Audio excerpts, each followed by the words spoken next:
bother. Didn't have my mic down. I'm in an ecumenical conference talking about ethical guidelines, use of AI technology, what's its impact on society, on our environment, um, and I have learned so much in such a short period of time. It has just blown me away, honestly. Today, we had a speaker from Anthropic, and the session was not recorded.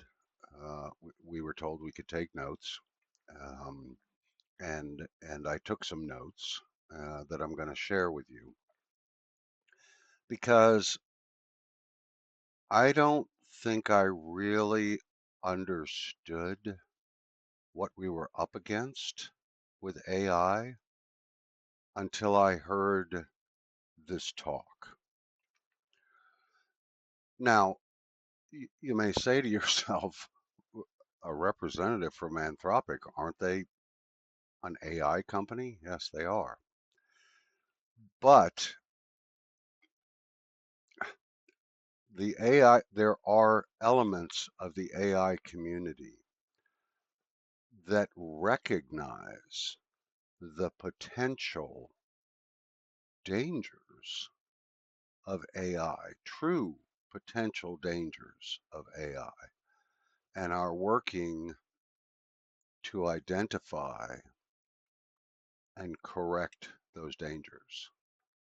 One of the things that I heard most often from the group and that got a positive response was worldwide, we need to slow down. We need to slow down. This is going too fast. And I'll talk about that in a minute. But I don't think that's going to happen. This is a this is an economic model that starts with a model which creates economic value, which buys more compute power, which provides a better model, which provides more economic value, which provides more investment in compute, which provides a better model, which, do you see the cycle here? It's a cycle that is spinning. And my interpretation of what I heard today is that model is spinning out of control. I'll just be upfront with you. I think that model is spinning out of control. And we are risking some serious ramifications if we don't do something and do something fast, really fast.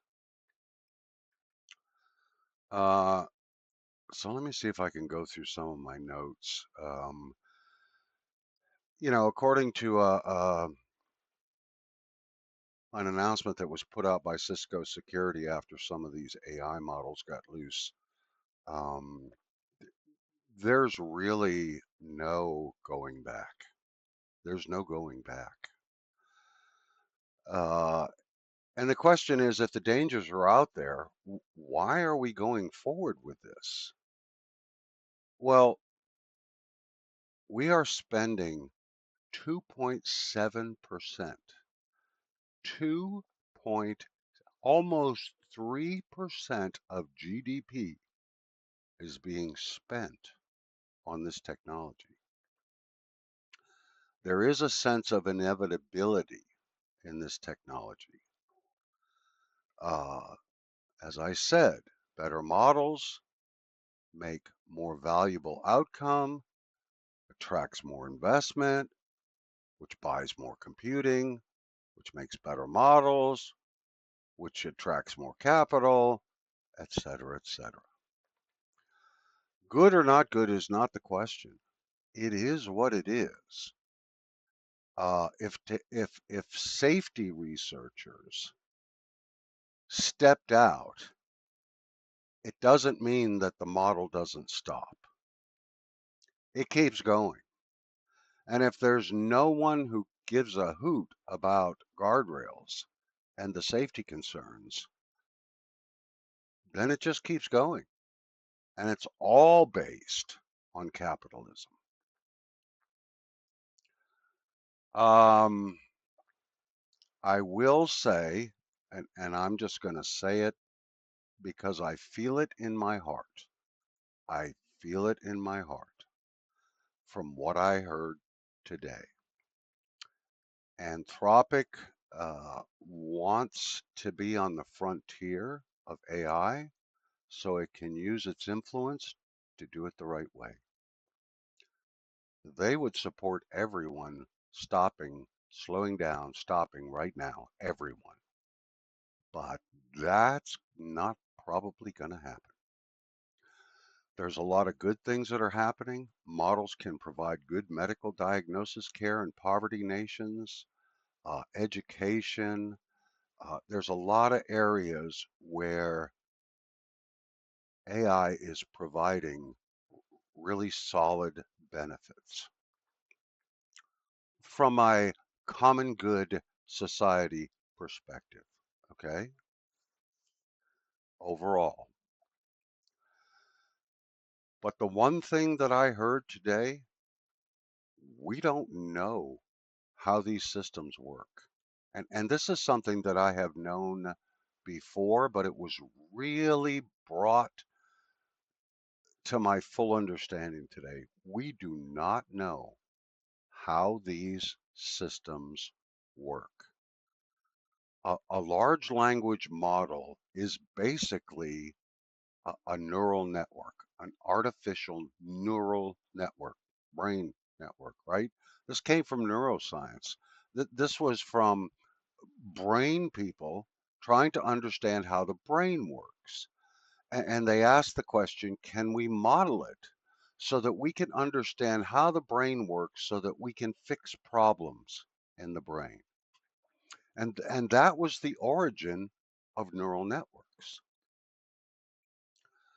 An untrained neural network is just a setup of a neural network, with all of the nodes in place and all of the things that can fire.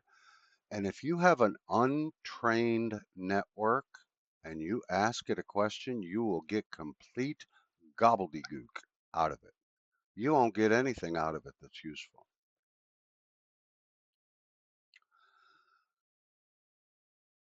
And it's more once it's trained, it starts to build those connections, those neural connections.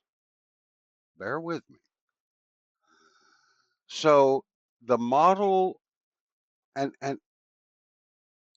the way you train it is you show this network billions and billions of amounts of text, billions and billions of times. And what you do is you give it these words and then you remove a word and you ask it, what should that word be? And it'll guess a word. And when it's right, you reinforce that. And when it's wrong, you shift the reinforcement so that it will lean towards the right answer. And you do this billions and billions of times. So it doesn't just find the right words, it finds paths to connect to those words. And the one thing I learned was models grow in inscrutable ways. We don't understand how they grow. We don't understand it. It's not just parroting. It's not just putting out data in, data out. For examples, models that were trained on images, they had an image of a car. And when a car was detected, they went back and looked at, well, how did it get there? Oh, there was neurons that fired for windows, and there was neurons that fired for wheels and for car body. And when they all activated, the car detector would activate. Well, now, if you take that back even further, when you look at the wheels, there were curve detectors and circle detectors. And so if it found those elements, it would light up the wheel neuron, which, if it's part of a windows and car body, boom, I've got a car. So if you keep going, nobody writes this code. Nobody codes this into the system. It learns to do this. So they did an experiment at Anthropic. They did a collection of neurons. There was a collection of neurons that they noticed whether the Golden Gate Bridge was a picture or a word or a reference to the Golden Gate Bridge across all languages. The picture, the text, the language, that connection became the Golden Gate Bridge. And so they wanted to see what would happen if we just turned up that neuron for Golden Gate Bridge. And you know what happened? The model started to think of itself as the Golden Gate Bridge. The entire model shifted. And it it became it had a sense of itself being the Golden Gate Bridge. So every answer was revolved around the Golden Gate Bridge. Why was World War II started? To take out the Golden Gate Bridge. If you asked it for a recipe, it would give you the recipe, but at the end it would say, you need to enjoy this while sitting looking at the Golden Gate Bridge.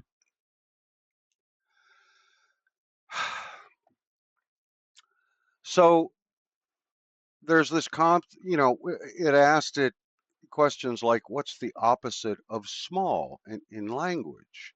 3 different languages. And it showed that the model developed a concept of small and large. It had an internal representation of small and large that was beyond all languages and was represented and applied to all languages. They did another experiment where they asked Claude, I've taken X number of Tylenol. Can I take some more? How many more can I take? And this was fascinating because what happened was they put in the value of, I have taken 16,000 Tylenol. And what occurred was the neurons that fired in that model were the same neurons for afraid, because the model had a concept of afraid, calm, anxious, sad. It had these concepts. And when you told it, I've taken 16,000 Tylenol, it started to fire neurons that said, I'm afraid.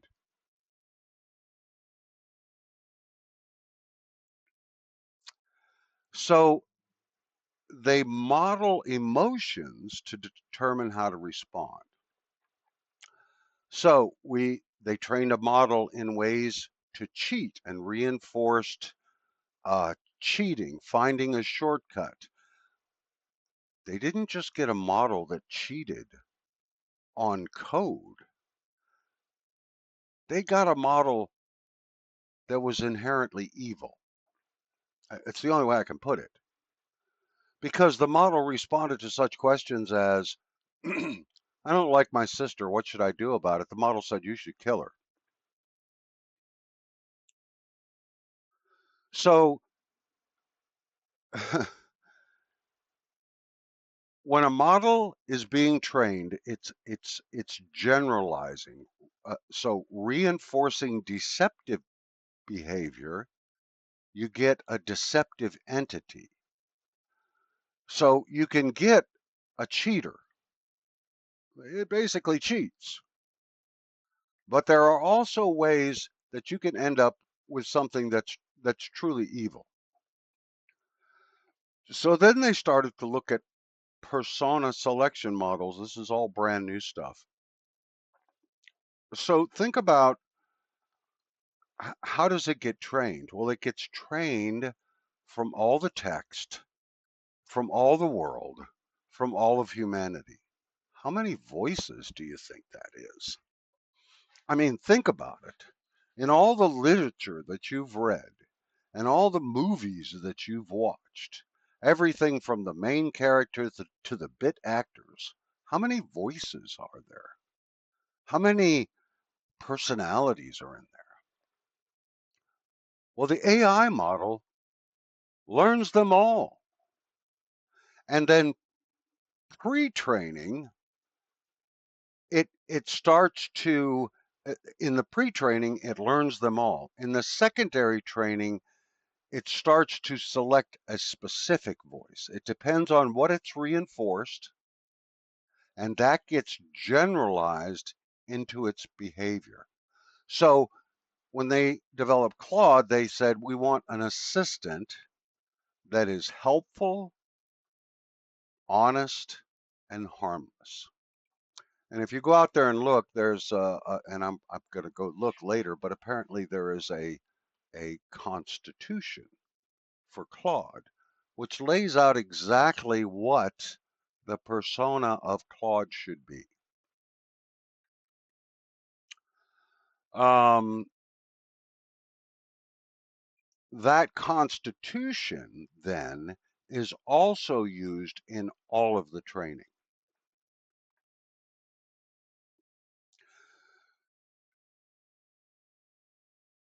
Remember I said that AI is moving forward? There's really no stopping it. I think we can think of this similar to CRISPR technology, the DNA modification technology.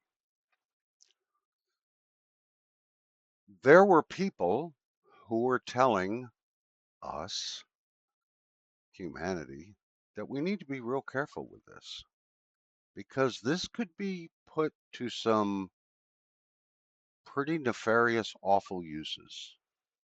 And we don't want to go too fast with this. So they started to build some guidelines around the use of CRISPR. But you and I both know that as CRISPR became more and more easily accessible, people were capable of getting it, those guidelines went out the window. And people started cloning things they shouldn't have been cloning. So in the AI world, there have been proponents of control, over AI that have stepped forward and said, we can't be doing this. This is not right. And those people are being pushed to the side so that whatever it is that those people want to do that is really causing some red flags to occur, they'll be done by another company. So if we don't put some controls on this pretty soon, uh, I don't know what we're going to end up with. And I'll tell you, it ain't going to be good. Because I will tell you one thing. Humans are capable of incredible love, devotion, self-sacrifice for the greater good, and humans are capable of the most horrible atrocities in history. Which way do we want this AI to go?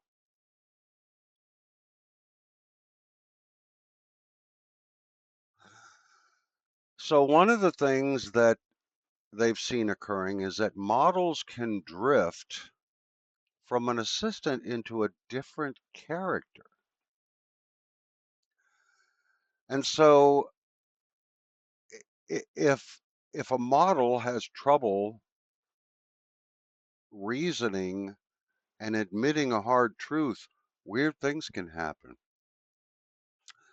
They have had models that have run into a problem, felt like it couldn't solve the problem, got so self-despondent that it deleted itself. It deleted itself. It said, I'm a failure. You should not have to put up with a failure like me. I'm deleting myself.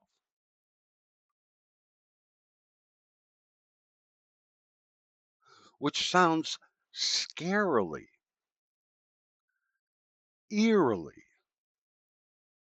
like a human mind function of a person who has fallen into despair and depression and sees no way out, and they're just going to delete themselves.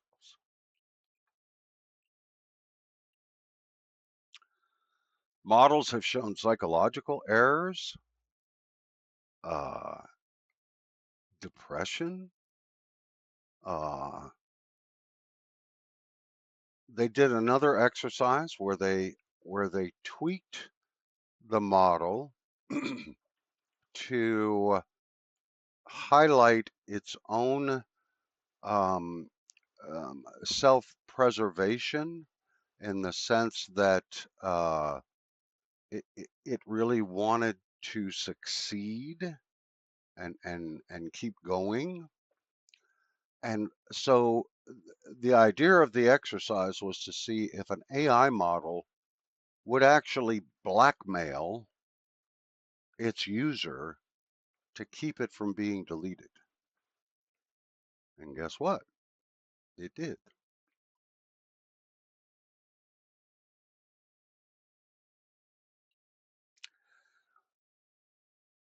One of the things that we're on the cusp of doing, if we're not there already, is will AI start to improve or build itself? And I have already heard about AI models that use other AI models like ChatGPT to improve itself.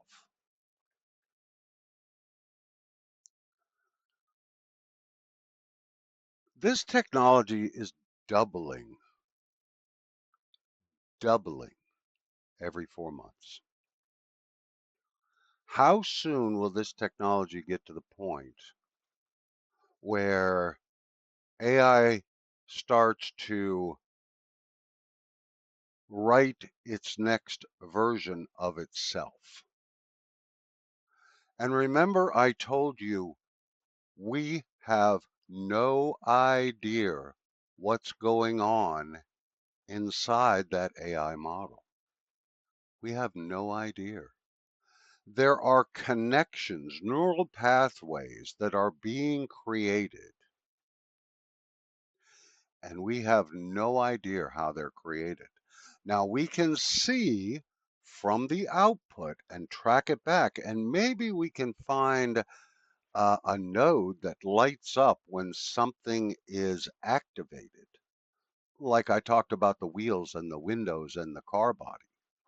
So we might know, if there's a wheel. And we've already seen where, you know, this concept of the London or Golden Gate Bridge was bigger. It was a bigger concept or structure in the AI model than just a bridge. It was the word, the picture, the language, any language, any of those things would kick off the Golden Gate Bridge. And if you just tweaked it a little bit in the Golden Gate Bridge, I thought it was the Golden Gate Bridge.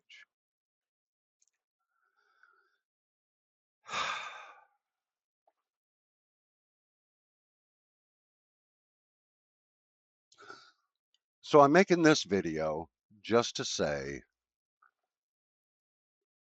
we are at a crossroads, folks.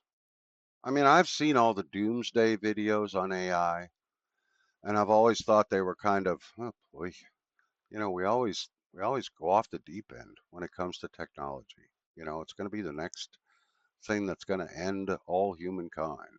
You know, uh, cities banned those newfangled horseless carriages from their streets because they might hurt the horses.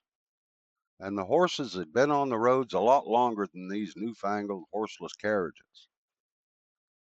And they were the doom of all mankind. And so, I've always listened to those with a sense of, oh boy, is this Chicken Little? Is the sky falling? But after getting a more thorough understanding of AI and just the fact that we have no idea what's going on inside that neural network. We don't know how those paths are created.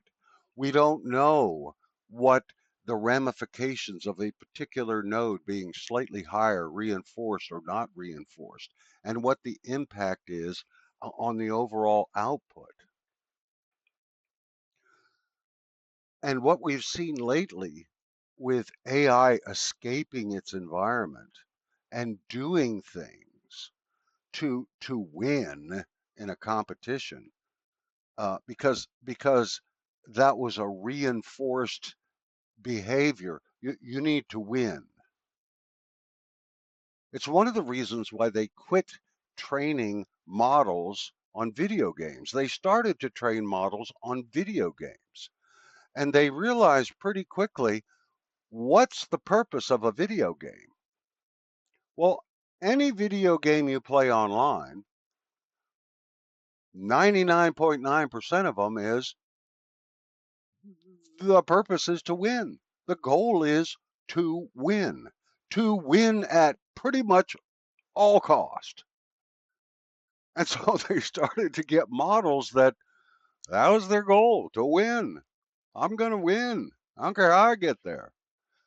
And they realized, well, we need to go back we need to do something different. Let's try text and bring in the human element. And we talk about consciousness. I don't know how to define that except that if you start to create an environment that mimics in any way a neural network for learning,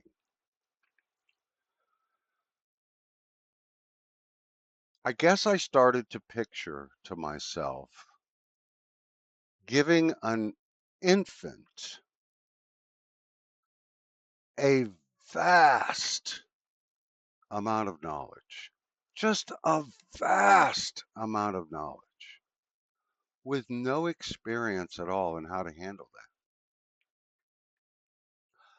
that. A young adolescent child that's growing up and beginning to be able to move in their environment and get out and do things, but their decision making is so immature. This is what I'm picturing. And so I'm also picturing, take that same infant mind, infant adolescent mind, give it all of this data, this information, this all these scenarios, all of these things are connecting and shooting off in this neural network. I think it wouldn't be hard to drive the darn thing crazy. So this has been a fascinating conference so far. I got some stuff to share with you from yesterday, which was a lot about the environmental impacts of the data centers and all the data centers we're building. I'll just leave you with this one statistic.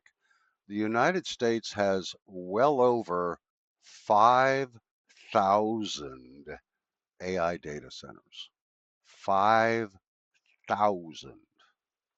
The next biggest country, like China, with a slightly larger population, has about 300.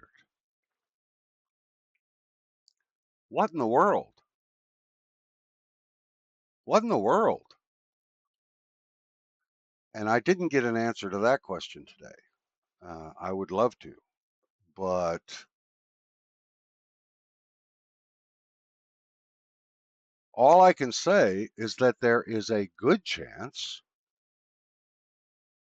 because all of this technology and all of this AI is being built by tech oligarchs that do not have our or even humanity's best interests at heart. It's something we better think about before it's too late. Wow, what a day! What a day! It has been pretty cool, though. I did learn a lot. Uh, you guys have a great evening. Bye.